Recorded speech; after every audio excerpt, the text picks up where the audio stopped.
سريعا كده هديكم ملخص أهم الأخبار الاقتصادية اللي حصلت الأسبوع اللي فات. النهاردة القانون اللي كان مطروح من قبل دونالد ترامب اللي هو اسمه بيج بيوتيفul بيل اتوافق عليه مبدئيا من الكونجرس، والمفروض هيطرح بعد كده على السنت. طيب ده العواقب بتاعته ايه؟ العواقب بتاعته ان كده هيتم زيادة الانفاق الامريكي في قطاعات معينة، واجمالي البادجت او اجمالي المتوقع صرفه من خلال القانون ده حوالي 6 تريليون دولار. فبالتالي هيزود مديونية امريكا او اجمالي الديون الامريكية اللي هي دلوقتي السقف بتاعها وصل لحوالي 30 تريليون دولار. فمتوقع ان هو السقف ده هيرتفع تاني، وده هيشكل عبء اضافي على الميزانية الامريكية، وغالبا هيؤدي الى زياده طباعه الدولارات اللي عشان يقدروا يسددوا العجز اللي موجود. وده برضو هيؤدي الى نزول قيمه الدولار، وده ماشي مع سياسه ترامب اللي هو قالها صراحه ان هو عايز يقلل قيمه الدولار عالميا، وعايز يوفر الدولار بشكل اسهل، وبيضغط على جيروم باول اللي هو ماسك الفيدرال ريزيرف ان هو يقلل الفايده. وطبعا لما هيقلل الفايده هيبقى استلاف الدولار هيبقى اسهل. كل ده بيؤدي الى حاجه معينه، وهي ايه؟ وهي الاعتماد هيقل على الدولار عالميا. وده اوريدي ابتدى يحصل، او احنا شفنا التوجه ده او الترند ده من السنه اللي فاتت. البنوك المركزيه في الدول الكبرى والدول حتى اللي هي عندها يعني خبره اقتصاديه ابتدوا يتجهوا الى الذهب. فبالتالي الذهب هيزيد الضغط عليه الفترة اللي جاية، ومن المتوقع على المدى المتوسط والمدى الطويل إن هيبتدي يحصل شيفت أو هيبتدي يحصل اعتماد أكتر على الذهب كاحتياطي في البنوك المركزية. فده توقعات الناس. برضو من المتوقع ومن اللي حصل الأسبوع اللي فات، طبعا البورصات العالمية كلها ارتفعت بقيادة طبعا البورصات الأمريكية ناسداك والاس ام بي 500. عندنا في مصر البورصة برضو طلعت. فكل ده سيؤدي برضو بسبب توفر الدولار ان هيحصل الفلوس هتبقى ارخص، فبالتالي هيحصل استثمارات وهيحصل نمو في اسعار الحاجه، انفليشن يعني، زي ما حصل عندنا في مصر قبل كده. طيب نخش بقى على النقطه اللي انا كنت عايز اتكلم عليها النهارده.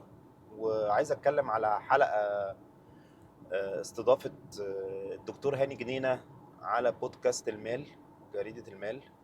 من احلى الحلقات اللي شفتها على القناه عامه، حلقاتها حلوه جدا. ومن احلى الحلقات اللي شفتها للدكتور هاني جنينه. دكتور هاني جنينه انا من المتابعين ليه من زمان جدا. راجل مهذب جدا ومحترم جدا، من اكتر الناس اللي بتفهم في التحليل المالي خصوصا للاسهم. الراجل متفوق جدا وشاطر جدا، ويمكن يكون من اشطر الناس على مستوى العالم في الحته بتاعت التحليل المالي للاسهم.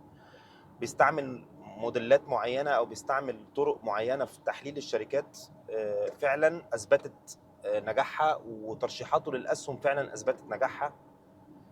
ولو احنا من المتابعين ليه هنعرف ان اهم ترشيحاته الفتره اللي فاتت لبعض الاسهم دي زادت في اقل من شهرين بنسبه 50 و60%. فدي كده بس معلومه سريعه. طبعا دي احكي لكم ملخص الحلقه ايه باختصار. الراجل اتكلم على كذا نقطه. اتكلم عن النقطه الاولانيه اتجاهاته لسعر الصرف الجنيه مقابل الدولار. هو توقعاته السنه دي ان احنا هنحصل ان احنا هيحصل ستابيليتي او هيحصل استقرار في سعر الصرف، وارد جدا بسبب ضعف الدولار اللي هو اوريدي نزل عالميا بنسبه 11%. وارد جدا ان الجنيه يقفل مقابل الدولار حوالي 47 48 جنيه. طيب توقعاته للسنه القادمه ايه؟ على اقصى التوقعات بيتوقع ان الدولار هيقفل على 55 جنيه. نظرته ايجابيه جدا. دي من النقط اللي عجبتني جدا في الحلقه، ان هو الراجل بيتكلم على النقاط الايجابيه، ودي حاجه لازم احنا كل فتره مش بس نركز على الاخبار الوحشه، نتكلم كمان على الاخبار الحلوه. ان الاقتصاد المصري كاتجاه وكاوتلوك هيبقى الفتره الجايه دي فتره كويسه جدا، نظرا للتغيرات الاقتصاديه اللي بتحصل على مستوى العالم، والتعريفات الجمركيه اللي حطها دونالد ترامب على بلاد كتيره هتسمح لمصر ان هي ممكن تكون هب او جزء من شبكه اللوجيستكس اللي هتقدر تعوض الكلام ده، وممكن تبقى منتجه لبعض الحاجات بسعر ارخص.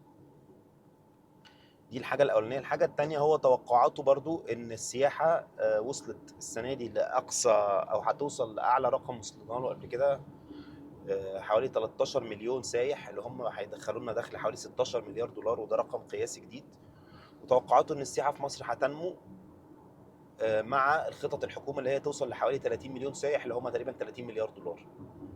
فدي أول نقطة. النقطة التانية اتكلم برضو على إن الخدمات عامة، صناعة الخدمات مش بس الصناعة، الجزء الخدمي اللي موجود في الاقتصاد المصري هيزيد بسبب بشكل خاص اللوجيستكس او النقل البحري والحاويات الخ الخ الخ. هو بيتكلم ان القطاع ده لسه فيه فرص كتيره جدا، واتحط فيه استثمارات الفتره اللي فاتت كبيره جدا، هتبتدي تجيب عوائد على الدوله وعلى الحكومه والبلد الفتره اللي جايه دي.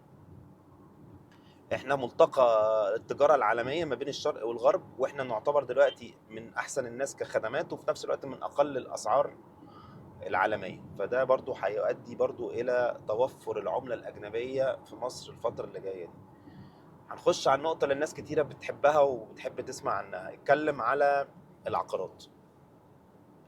ونظرا لان العقارات جزء كبير منها، او جزء كبير من سيوله المصريين مكدسه او محبوسه في العقارات، هو بيتكلم بيقول ان السنه دي والسنه الجايه هيحصل استقرار في السعر. هو لا يتوقع انهيار في الفقاعات او نزول في الاسعار، ولكن هو بيتوقع تعافي بدايه من 27.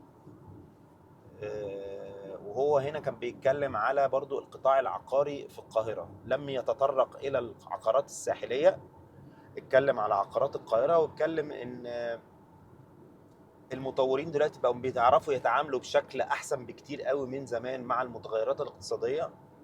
من الاخر يعني بيعرفوا يبفروا نفسهم. مش بس كده، بينوعوا من مصادر دخلهم، وابتدوا يعملوا توسعات في بلاد خليجيه بشكل خاص والعراق، عشان يبتدوا يعملوا يحسنوا الفاينانشال فلوز بتاعتهم او السيوله بتاعتهم الفتره اللي جايه دي، عشان من المتوقع طبعا هيواجهوا بعض المشاكل. برضو من النقط المهمة اللي هو اتكلم عليها في موضوع العقارات، إن لو ركزنا في الأرقام هنلاقي إن عدد الوحدات المباعة هو عدد قل مقابل السنة اللي فاتت. هو بيتكلم حوالي من 10 ل 15%، بينما طبعا كفاليو أو كقيمة مبيعات كفلوس زادت بحوالي 50%. فده بيبقى ساعات بيلخبط الناس أو بيدي صورة خاطئة عن اتجاه السوق العقاري. فبالتالي لازم ناخد بالنا كويس قوي من النقطة دي، إن هي لازم نبص على عدد الوحدات المباعة. اتكلم برضو على ان البنوك الفترة دي متحوطة جدا في موضوع التمويل العقاري او تمويل الشركات العقارية، وان الجزء الاكبر اللي شغال على التمويل العقاري دلوقتي هو القطاع المالي الغير بنكي، بيشتغل كويس قوي على التمويل العقاري. بينما البنوك متحوطة نظرا لتوقعاتهم بالتباطؤ او السلو داون، وممكن بعض المتاخرات من بعض المطورين اللي ظهروا جداد، اللي هم كانوا اصلا مقاولين ودخلوا قطاع التطوير اخر سنتين ثلاثه. فدي توقعاته للسوق العقاري المصري.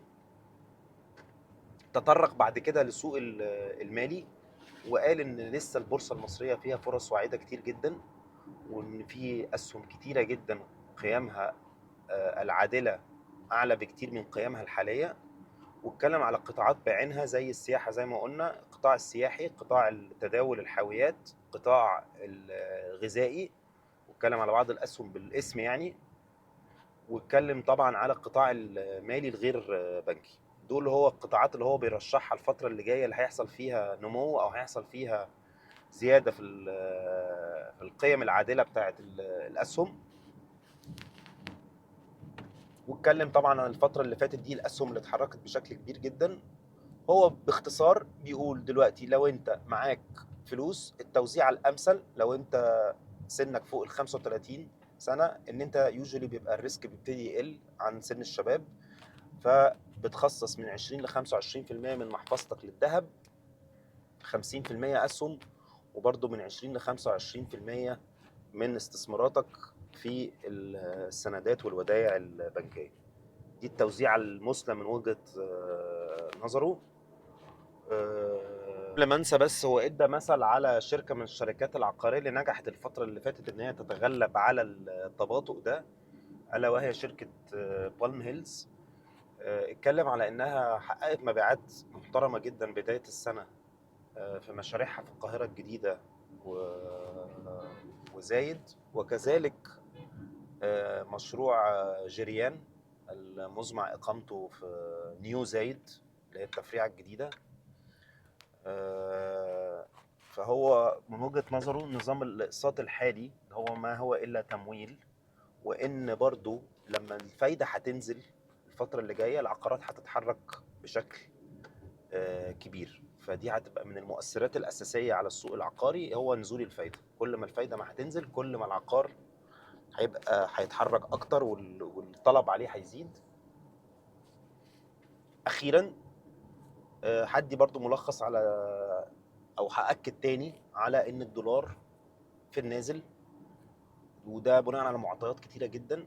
وحتى باشمهندس نجيب ساويرس كانوا مستضيفينه في احدى القنوات واتكلم على ان الاحتفاظ دلوقتي بالفرنك السويسري او الذهب افضل بكتير، وان هي العمله السويسريه طبعا عمله قويه جدا ما بتتاثرش باي متغيرات.